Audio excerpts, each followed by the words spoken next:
இன்றைக்கி என்ன தகவல்னா, நம்ம வேப்ப மரத்தை பற்றி தான் பேச போகிறோம். ஆக்சுவலியாக அதாவது வேப்ப மரம். ஆக்சுவலி இப்போ பாருங்கள், வேப்ப மரம். இந்த வேப்ப மரம் வந்துங்க ஆக்சுவலாக வந்து நமக்கு உண்மையிலேயே வந்து விவசாயிகளை பொறுத்தளவுக்கு இது முக்கியமான மரமாக கருதப்படுது. இந்த வேப்ப மரத்துலேருந்து வரக்கூடிய விதையிலேருந்து நம்ம பேச ஆரம்பிப்போம். இந்த விதையை வந்து உரமாக பயன்படுத்தலாம். அதுக்கப்புறமா அந்த அரைச்சி மற்ற வந்து மருத்துவத்துக்கும் சில விஷயங்களை வந்து பயன்படுத்துகிறாங்க.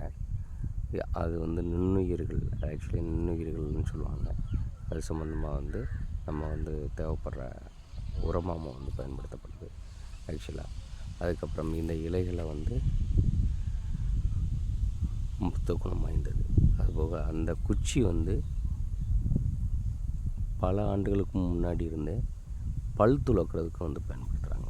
இது எல்லாத்துக்கும் நினைக்கிறேன். அதுபோக இந்த பட்டை இருக்கு இல்லைங்களா, அந்த பட்டையெல்லாம் பார்த்திங்கன்னா நமக்கு வந்து ரொம்ப நல்லது ஆக்சுவலாக. இதுவுமே வந்து மருத்துவ குணத்துக்கு வந்து நமக்கு பயன்படுத்துகிறாங்க ஆக்சுவலாக.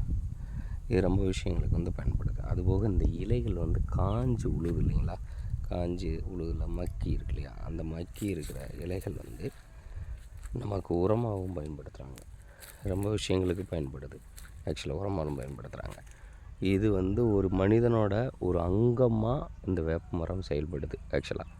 அதாவது சுற்றுப்புற பாதுகாக்கிறதுல மட்டும் இல்லாமல் நல்ல காற்றை கொடுக்குறதில்ல, அதே சமயத்தில் மண்ணையும் பாதுகாக்குது.